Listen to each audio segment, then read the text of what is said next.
अस्सलाम वालेकुम जी। आज का लेक्चर हमारे पास फिर application of Biot and Savart law है, जिसमें हम देखेंगे magnetic field due to circular current loop. यानी एक करंट लूप की वजह से जो मैग्नेटिक फील्ड बनती है उसे बाइट एंड सेवर्ट लॉ इस्तेमाल करते हुए मालूम करेंगे। तो जनाब हमारी मेन हेडिंग हुई magnetic field due to circular current loop. आपको एक सर्कुलर लूप दिख रहा है जिसमें आई करंट मूव कर रहा है।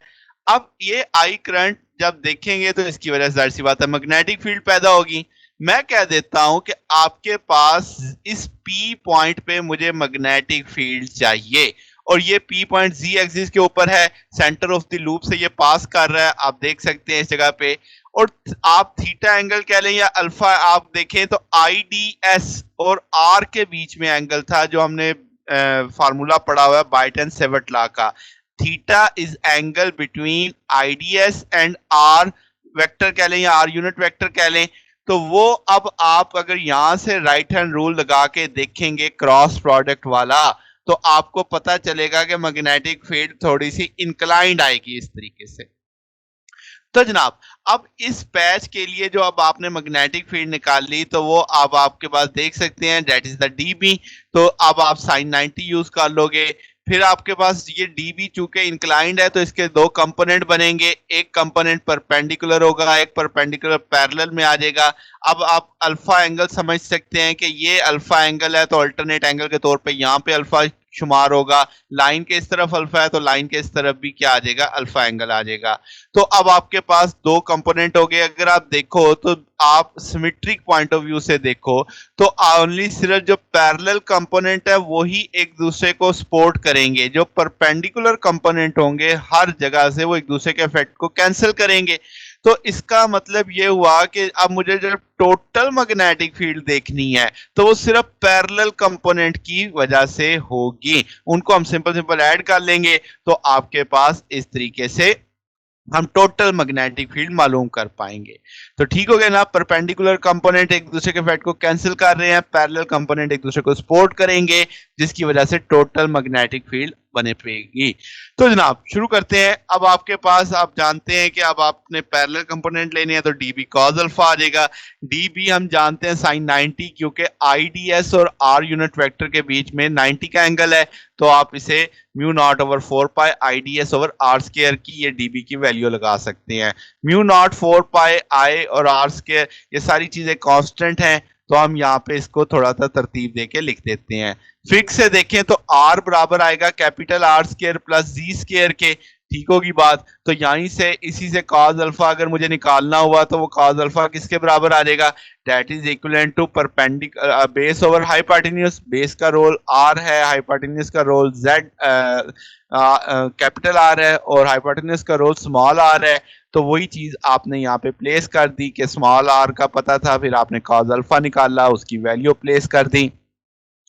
तो जनाबे वाला अब आपके पास म्यू नॉट आई आर आ गया और यहाँ पे ये चीजें एडजस्ट हो जाएंगी, पावर 3/2 आ जाएगी। अब आप इंटीग्रल ले लेंगे डी एस, चूंकि मेरे पास पूरा करंट लूप है तो करंट लूप का जो सरकमफेरेंस होगा that is equal to 2 pi r आ जाएगा, वो वैल्यू प्लेस कर देंगे। तो ये मैग्नीट्यूड आया जनाब मैग्नेटिक फील्ड का, जो कि आपके पास यहाँ पे बनेगा mu naught I R square 2 R square plus Z square 3/2। अब इसमें कुछ कंडीशंस देख लेते हैं कि अगर हम सेंटर ऑफ लूप पे आ जाएं यानी z 0 कर दें तो आपके पास रिमेनिंग फैक्टर आ जाएगा म्यू नॉट आई ओवर 2r। ये टूल हमने पढ़ा था जब हमने magnetic field due to arc length पढ़ा था, तब भी हमने ये चीज देखी थी कि यही जवाब आया था।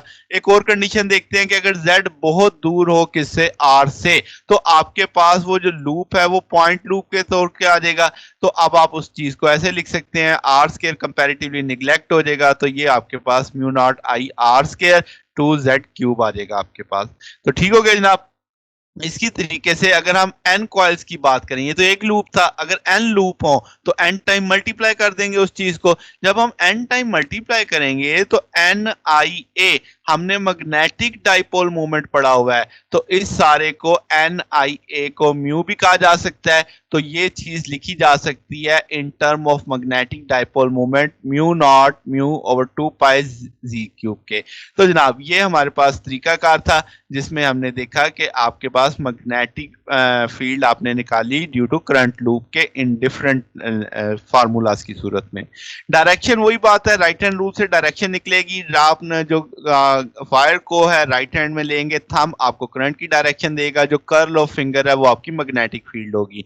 तो आप देख सकते हैं कि अगर आप फिक के कॉरस्पॉन्डिंग चलते हैं तो देखें राइट हैंड रूल के लिहाज से अपने थंब को ले आए तो कर्ल आपकी देखें उंगलियां सेंटर में से ऊपर की जानिब जा रही होंगी, तो इसका अंदर मैग्नेटिक फील्ड सारी अपवर्ड डायरेक्टेड होगी, जिससे इनमें डी भी पैरेलल था। इसके अलावा अब अगर हम कंपैरिजन करें कि इलेक्ट्रिक फील्ड और मैग्नेटिक फील्ड की चंद प्रॉपर्टीज का, इलेक्ट्रिक डाइपोल और मैग्नेटिक डाइपोल का टॉर्क देखें तो टॉर्क का फार्मूला आपने पढ़ा हुआ है पी क्रॉस ई, इधर पढ़ा हुआ है mu cross B, same concept चल रहा है आपके पास। तो इसी तरीके से आपके पास एनर्जी आ गई माइनस पी डॉट ई और इधर म्यू डॉट बी आ जाएगा, ये भी हमने पीछे टॉपिक में पढ़ा हुआ है।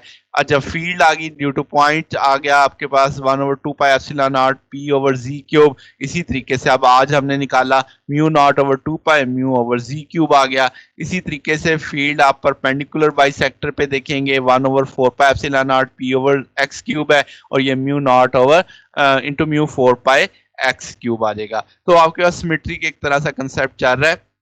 तो जनाब ये एक छोटा सा टॉपिक था हमारे पास जिसमें हमने एप्लीकेशन देखी बाइट एंड सेवर्ट लॉ की। अगर इसमें कोई बात पूछनी हो तो आप कमेंट्स कर सकते हैं। वीडियो अच्छी लगी हो तो वीडियो को लाइक कीजिएगा, दोस्तों के साथ शेयर कीजिएगा।